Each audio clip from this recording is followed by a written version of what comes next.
नमस्कार दोस्तों, देख रहे हैं हमारा न्यूज लाडो लाइव दुनिया और गीता प्रेस में स्वागत है आप लोग का। इस समय चर्चा का मुद्दा बना है एसडीएम साहब ज्योति मौर्य जी और आलोक मौर्य जी। हम उस परिवार में आए हैं, मौर्य परिवार में आए हैं, मौर्य समाज में आए हैं। चाचा जी हैं, इनसे हम बात करेंगे क्योंकि इस समय रील बन रहा है, वीडियो बन रहा है, सब कुछ बन रहा है एसडीएम ज्योति मौर्य जी का। चाचा जी, हमारे चैनल में आपका स्वागत है। धन्यवाद आपको। आपका शुभ नाम चाचा? श्री राम मौर्य। श्री राम मौर्य जी। चाचा जी, एक मुद्दा चल रहा है, मैटर चल रहा है आपके समाज से। एक लड़की थी चिरई गांव की रहने वाली ज्योति मौर्य जी। उनकी शादी हुई 2010 में और शादी होती है आलोक मौर्य से। उनका घर आजमगढ़ में पड़ता है, बछवल गांव। अच्छा। तो उस समय वो सफाई कर्मी के पद पर थे आलोक मौर्य जी। जी हाँ। उस समय ज्योति मौर्य कुछ नहीं थी। हाँ। शादी करके घर लाए, थोड़ा पढ़ने में उनका मन लगा, तब वो सोचे कि मैं पढ़ा लिखा के थोड़ा कुछ नौकरी दिला दूं। हाँ। तो आलोक मौर्य जी पढ़ा लिखा के उनको 2016 में एसडीएम बना दिए और 2015 में जोड़वा लड़की जन्म देते हैं। परिवार यहाँ तक सही चलता है। 2020 आता है, लॉकडाउन तक सब ठीक ठाक था। तो लॉकडाउन तक ठीक ठाक था। उस समय 10 साल बाद जाके ज्योति मौर्य जो हैं एक होमगार्ड पद पे हैं, मनीष दुबे जी, उनसे कुछ अफेयर हो जाता है। होमगार्ड के अफसर हैं, उनसे हो जाता है। तो उनके पति हैं जो आलोक मौर्य जी, इनका शक होने लगा, कुछ बात विचार होने लगा। तो क्योंकि अब देखा जाए उन्होंने लड़की को अपने पढ़ा लिखा कर एसडीएम बना दिए। कहाँ तक सही है? अब लोग कह रहे हैं कि लड़की पढ़ाइए, बहू मत पढ़ाइए। आपका राय क्या है? हमारी राय यही है कि जब शादी हुई तब वही पति उसको प्रिय था जी। उसके साथ 7 फेरे किया उन्होंने जी। उसके साथ संपर्क से 2 बच्चियों का जन्म हुआ जी। तब तक वो ठीक था। जी। और इसके बाद जब ये एसडीएम के पद पर नियुक्त हो गई जी। तो इनके दिल में कुछ भावना जागृत हुई कि एक सफाई कर्मी के साथ हम अपना जीवन यापन कैसे करेंगे। जी। मैं एसडीएम हूँ, लानत है ऐसे ज्योति मौर्य को जी। जो मंडप में शादी की और वचन निभाया, 7 और 5 वचन का पालन किया। आज उस वचन का क्या हुआ? ताक पर रख दिया और अपने मन का पति ढूंढने लगी। ऐसे लोगों को तो फांसी की सजा होनी चाहिए। अब ये देखा जाए क्योंकि जब उनका शादी हुआ तो उस समय पढ़ने लायक नहीं थी, मतलब गरीब परिवार से थी। अब क्या लाछन लगा रही हैं कि हमारे पति हमसे दहेज के पैसा मांग रहे हैं। ये तो अनर्गल झूठा है। जबकि अपना पति जब उस चुन लिया दूसरे को तो पहले पति को तो ऑब्जेक्शन में डालेगी। वो रिश्वत मांग रहा है या हमारे साथ अभद्र व्यवहार कर रहा है। इसके पहले जब एसडीएम नहीं थी तो व्यवहार दोनों का सही था। और जब एसडीएम हो गई तो अनौपचारिक बात करना अच्छी बात नहीं है। पति एक बार मिलता है, मौत एक बार होती है, शादी एक बार होती है। और जो शादी के बंधन से टूट करके दूसरी शादी की चाहत रखता है वो तो घोर नरक में जाता है। ऐसे लोगों को फांसी की ही सजा मिलनी चाहिए। क्योंकि वो एसडीएम पद है, बड़ियार पद है उनका। अगर ऐसा वो करेंगे तो आम पब्लिक क्या करेंगे? देखिए, आम पब्लिक क्या, जब हमारे अधिकारी ही ऐसे भ्रष्ट निकल जाएंगे जी, तो आम जनता का क्या होगा? उनके पास कोई शब्द ही नहीं है इसका उत्तर देने के लिए। जब हमारा अधिकारी एसडीएम जैसा उप चीफ मिनिस्टर होकर के ऐसी गंदगी करेगा जी, तो जिस तहसील में नियुक्त होगा उस तहसील पर उसका क्या प्रभाव पड़ेगा? किस नज़र से उसको देखेंगे कि जब ये अपने पति की नहीं हुई तो हम लोगों की क्या होगी? तहसील में तो छोड़िए, पूरा उत्तर प्रदेश क्या, पूरा बिहार, पूरा भारत में हड़कंप मचा है कि एसडीएम होकर उन्होंने पढ़ाया लिखा, उनके पास कुछ नहीं था। तो इस समय अगर मतलब ठीक है दहेज का उत्पीड़न लगा रहे हैं तो उस समय अगर 1 साल 2 साल में शादी टूट जाती है। अब 2015 में जुड़वा लड़का पैदा करती हैं लड़की और 2023 में ब्रेक मांग रही है कि हमको दहेज मांग रहे हैं। तो क्या उचित है? ये अनुचित है, सरासर गलत है। उनका सोच ही गलत है। जब दहेज उनको मांगना ही था तो बच्चा क्यों पैदा किए? पहले ऑब्जेक्शन लगा दीजिए। देखिए, ऑब्जेक्शन लगाने का मतलब ये है जी कि जब दहेज ही मांगना था जी तो शादी क्यों किया? जी, शादी नहीं करना चाहिए था।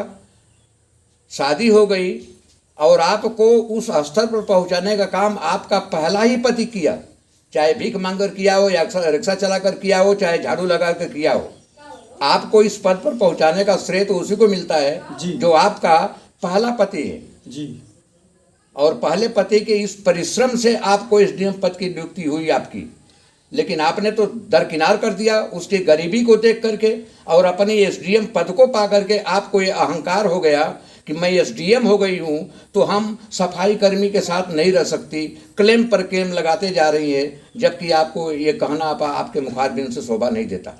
क्योंकि 2020 तक सब कुछ था, वही पति अपना सब कुछ था। अब उनको सोच रहे हैं कि मैं इतना बढ़िया पद पे हूँ, अब कैसे किसी से कहूँ कि मैं एक सफाई कर्मी मेरा पति है, अब कहने में उनको शर्म आ रही है। तो ऐसे बचने के लिए एक होमगार्ड अफसर हैं मनीष दुबे जी, उनसे उनका नयन चार हो जाता है। अब उसके चक्कर में अब इसको अब छोड़ रही हैं, वो आदमी तलाक दे रही हैं। ऐसे मनीष दुबे के पास नयन चार होने की बात तो ठीक है, लेकिन पता नहीं वो होमगार्ड के उच्च स्तर पद पर पहुंचने के बाद भी उनका कितने लोगों से नयन चार हुआ होगा, आप वही जानते होंगे। उनकी पत्नी बता रही है मनीष दुबे की 4 पत्नियों को छोड़कर हमको अरे पचवा है। देखिए, जब ज्योति मौर्य जैसा पति चुन सकती है जी, तो क्या नाम उनका, आलोक जी, नहीं ये मनीष दुबे का भी अधिकार बनता है जब वो एक दूसरे के पति से ब्याही गई लड़की को अपना बना सकते हैं, तो अपनी पत्नी को भी छोड़ करके कितने लोगों को अपनी पत्नी बना सकते हैं। उनका विचार, उनका शिक्षा, हमको तो ये पता नहीं था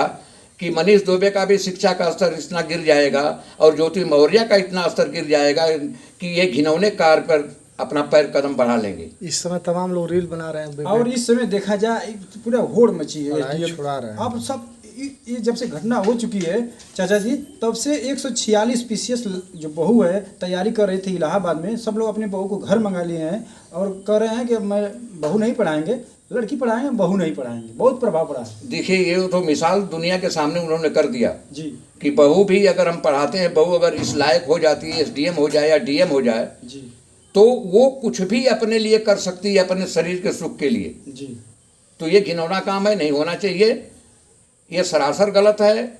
उस वादे का क्या हुआ जब आप मंडप में ऐसे लोग शादी करने जाते हैं, लोगों के बीच में शादी करते हैं, कसम लेते हैं, 7 वचन वाक्य वचन 7 और 5 वाक्यों का पालन करने की हिम्मत रखते हैं, उसी वक्त कह देना चाहिए कि हमको दहेज चाहिए या दहेज के लिए मारते पीटते हैं।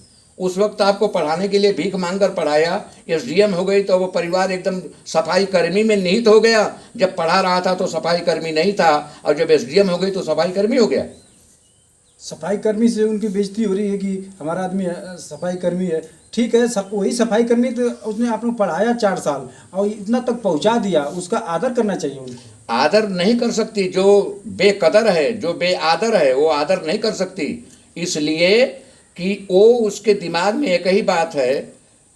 इसको ये कम से कम तो इस परिभाषा को समझना चाहिए, जो सफाई कर्मी है, जो हर गंदगी का सफाई करता है जी, और गवर्नमेंट उसको पेमेंट करती है सफाई करने का, इसके दिल की सफाई नहीं कर पाया वो, और इसके दिल की गंदगी रह गई। वो सफाई कर्मी को भी लानत है कि ऐसे परिवार मिलने के बाद बागडोर को इतना टाइट रखे कि उसके दिल की गंदगी को साफ कर दे।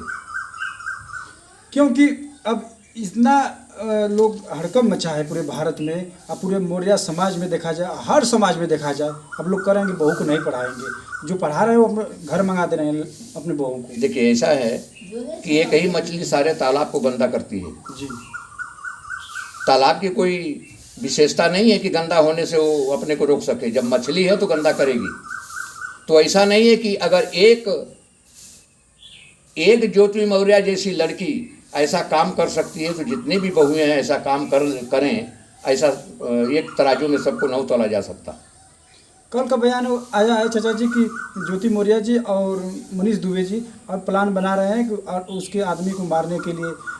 कल का वीडियो वायरल हुआ है, तो बोल रहे हैं कि इसको गाड़ी से मरवा दिया जाए कि जहर से मरवा दिया जाए। अब ये लोग प्लान रच रहे हैं, वो उस बेचारे को, आलोक मौर्य जो जिसने पढ़ा लिखा कर एसडीएम बनाया। देखिए, ऐसा है कि अब वो प्लान बनाएंगे इसलिए कि ये दोनों के संबंध में रोड़ा का काम कर रहे हैं, और उस रोड़े को समाप्त करना इन दोनों के बीच में बहुत बड़ी चुनौती आ गई है। और चुनौती का सामना करने के लिए वो गरीब परिवार है, भले ही गरीब परिवार हो जी, लेकिन प्रभु उसकी मदद करेगा, लेकिन इनको ऐसे नर्क में डालेगा कि इनके पास कोई जवाब नहीं होगा, ये परेशान हो जाएंगे। अगर ऐसा कर देते हैं उस आदमी के साथ, तो क्या सरकार उनको माफ़ करेगी या कौन सी सजा होगी, पब्लिक क्या करेगी? देखिए, हमारे सामने तो एक ही विकल्प है कि गलत काम करने वाले को जी ये आदित्यनाथ योगी की सरकार जितना मुस्तैद है, जितना जीरो टॉलरेंस पर काम कर रही है, जी ऐसे लोगों को बकस नहीं सकती, जी ताकि दूसरे लोग भी ऐसी सोच न रख सकें। जी तो हम यही निवेदन करेंगे कि पूरी जनता से, पूरे भारतवर्ष के यानी पूरी दुनिया की जनता से निवेदन करेंगे, ऐसा घिनौना काम करने से पहले आप सोचें इसका परिणाम आगे चलकर क्या होगा, समाज पर क्या असर पड़ेगा, समाज क्या सोचेगा। अगर अच्छा सोचता है, अच्छी बात करता है तो अनुसरण कीजिए, नहीं तो बहिष्कार कर दीजिए। और हमारे समझ से तो बहिष्कार करना ही उचित है। इनके गंदगी का सफाई करना उचित है। इनकी गंदगी सफाई तभी होगी जब इनको फांसी की सज़ा होगी। फांसी की सजा में कैसे होगी चाचा जी? आप कैसे बता रहे हैं फांसी की सजा? मर्डर तो किए नहीं है, दूसरे सजा हो सकती है। देखिए, मर्डर नहीं किए हैं, जी लेकिन उस पति को छोड़ करके अगर दूसरा पति को एडवांस में लाती है अपने अंदर, जी तो पहले पति का मर्डर तो कर चुकी हो।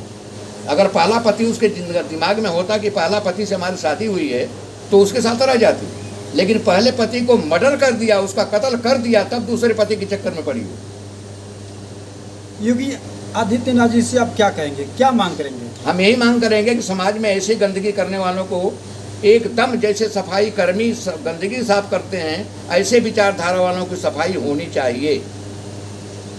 चलिए ठीक है, ये थे मौर्य समाज से चाचा जी, और बताएं कि ऐसा नहीं करना चाहिए और इससे बहुत असर पड़ रहा है, पूरा परिवार पूरे पड़ रहा है। समाज को गंदगी में पिरोए जा रहे हैं लोग। पूरे समाज के लोग बता रहे हैं कि अब बेटी पढ़ाएंगे, बहू नहीं पढ़ाएंगे। तो ऐसा एक आदमी अगर एक मछली तालाब को गंदा करती है तो ऐसा नहीं आप लोग करिए, क्योंकि भारत में बहुत लोग विद्वान पड़े हैं। देखिए, ऐसा है कि एक मछली चाल करती है और पूरे मछलियों पर सामत आ जाती है। जी तो ऐसे चाल करने वाले मछली को पहले जड़ से निकाल दीजिए। जड़ से निकालने का मतलब अभी उसको ये अहंकार है कि मैं एसडीएम हूँ। जी एसडीएम का प्रोफार्मा तगमा लेने के बाद भी गुरु की शिक्षा देने का, गुरु के शिक्षार्थी बनने का या गुरु से ज्ञान लेने का क्या मतलब निकला? जब गुरु के बताए मार्ग पर चलने की तुम्हारे पास हिम्मत नहीं हुई होती मौर्या, तो तुमको तो यूं ही मर जाना चाहिए। जब तुम्हारे दिल के अंदर भावना बन गई कि मैं अपने पति के साथ नहीं गुजार सकती ज़िंदगी, तो पहले ही कर देना चाहिए था कि हम इस पति के साथ गुजारा नहीं कर सकते, हमारी ज़िंदगी बेकार हो जाएगी। तो दूसरा पति पहले ही मेजर को चुन ली होती, होमगार्ड के ऑफिसर को चुन ली होती, और वो स्वीकार करता तो उसके साथ चली गई होती। अब ये तुम्हारा ये कर्म करना अच्छी बात है। कैसे दूसरा पति स्वीकार करेंगे? उस समय नौकरी नहीं था, पढ़ाया लिखाया, ये पद पाने के बाद नहीं इनका इरादा बदला है। पद पाने के बाद इरादा बदला है, वही इनके विनाश का कारण बनेगा। जब सफाई कर्मी था, पढ़ा लिखा रहा था, तब वो हमारे लिए अच्छा था। जब एसडीएम पद पर हमारी नियुक्ति हो गई तो हमारे लिए सबसे ज़्यादा बुरा हो गया। उसकी शक्ल देखना नहीं चाहते हम, उसको पसंद नहीं करते हम। तमाम क्लेम आता है, और क्लेम तो यहाँ तक आ गया कि उसको जान से मारने की धमकी मिल रही है कि इसलिए कि ये जो रास्ते का कांटा बना हुआ है ये समाप्त हो जाए, हम लोग निर्विघ्न होकर के समाज में अपनी जीवन यात्रा करते रहें। ये थे चाचा जी, इनका सुझाव कैसे लगा मौर्य समाज से थे, और आप लोग कमेंट में ज़रूर बताइए, और हम दूसरा भाग लेके आएंगे। और हमारे चैनल को लाइक कीजिए, सब्सक्राइब कीजिए। धन्यवाद।